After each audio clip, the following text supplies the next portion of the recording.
Assalomu alaykum hurmatli matbuot anjumani ishtirokchilari, jurnalistlar, axborot xizmati vakillari. Mikrokredit bank ATB tomonidan viloyatimizda 9 oylik yakunlar bo'yicha amalga oshirilgan ishlar va navbatdagi rejalar haqida qisqacha to'xtalmoqchiman.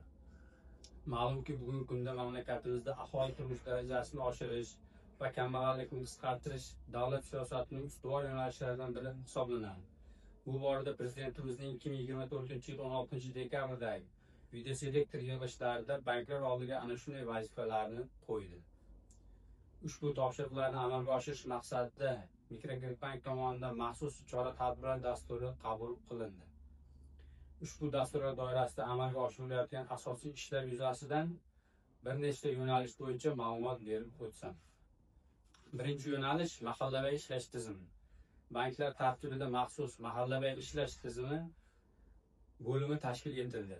Bankka biriktirilgan 26 ta mahallaga 7 nafar mahalla bankiri va 26 nafar yordamchi agentlar biriktirildi.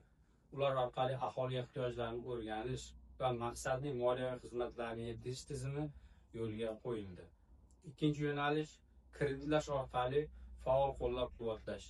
Joriy yilning 9 oyida bank tomonidan jami 441,7 milliard so'm kredit ajratildi. Buning 76%, ya'ni 335,4 milliard so'mi bevosita kichik va o'rta biznesni qo'llab-quvvatlashga yo'naltirildi. Tadbirkorlik yo'nalishida ajratilgan kreditlar mahallalardagi aholi va tadbirkorlarga to'g'ridan-to'g'ri yetkazilishiga urg'u qaratildi.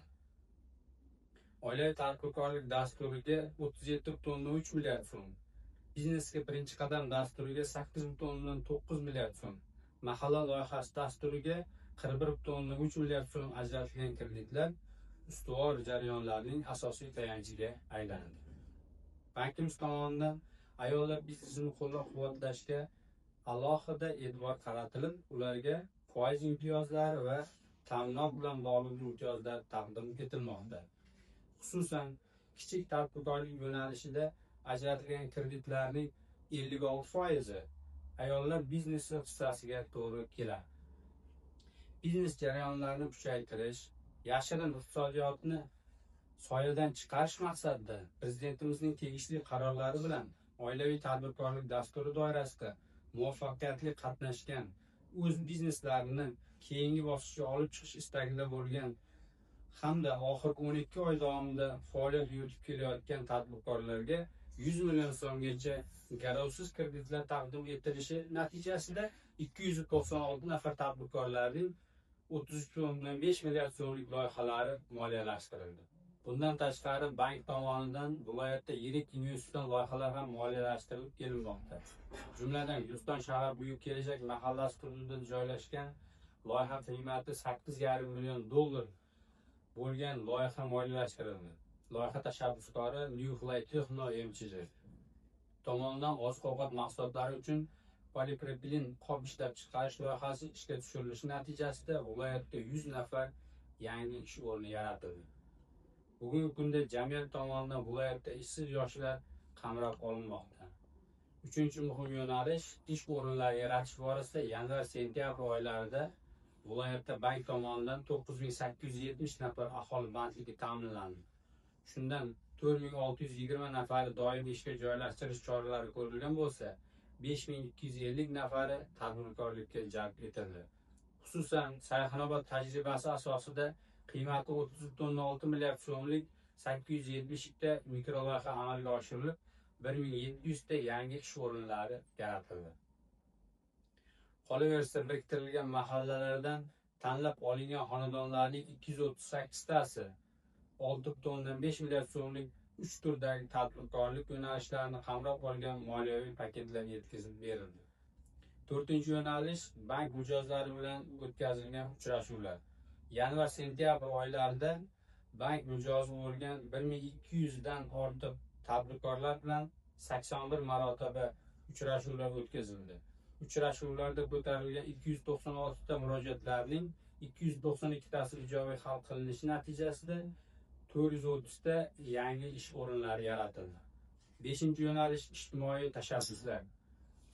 Sirdaryo viloyatida biriktirilgan 47 ta kambag'al oilalarga homiylik mablag'lari hisobidan xonadonlarni ta'mirlash, maktab formalari va o'quv qurollari, chorva mollari, qo'y va parrandalar, tomorqasini engish uchun urug' va agrotexnik yordamlar ko'rsatilib, issiqxonalar tashkil etildi. Bundan tashqari 10 ta mahalladagi 47 ta kambag'al oilaga 250 dona mevali ko'chatlar tarqatilib, bog' yaratildi. Bank tomonidan homiylik hisobiga Bayot va Sarnobod tumanida tanlab olingan xonadonlarga oila daromadini yaxshilash, parranda boqishga o'rgatish maqsadida 2000 bosh parranda tarqatildi. Yil yakuniga qadar yana 5000 bosh parrandalarni homiylik hisobidan xonadonlarga yetkazib berish reja qilib olingan. Keyingi yo'nalish namunaviy loyihalar doirasida aholiga ijaraga berilgan 60 gektar yerda bir kontur bir mahsulot asosida dehqonchilik uchun 5 ta loyihada yuqori daromadli eksportbop mahsulotlar yetishtirilmoqda. Ushbu konturlarda sug'orish tizimini yaxshilash uchun 200 million so'm imtiyozli kreditlar yo'naltirildi. Shuningdek, super loyihalar doirasidagi yetishtirilgan qayta ishlash sotish zanjiri yaratildi. Albatta, ushbu loyihalar natijasida qishloq xo'jaligi mahsulotlari hajmi ortib, aholi daromadlari yaxshilanishi kutilmoqda.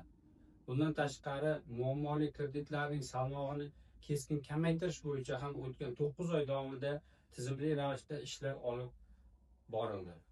Xususan, bank bo'yicha jami muammoli kreditlar salmog'i yil boshida 148,6 milliard so'mni tashkil etgan bo'lsa, 9 oylik yakuni bo'yicha 42 milliard so'm farq bilan 106,5 milliard so'mga kamaytirishga erishildi. Dasturlar doirasida ajratilgan muammoli kreditlar 18,2 milliard so'mdan 12,5 milliard so'mga kamaytirildi. Bu o'z navbatida viloyatimizda yangi tadbirkorlarning istiqbolli loyihalarini moliyalashtirishga imkon yaratadi.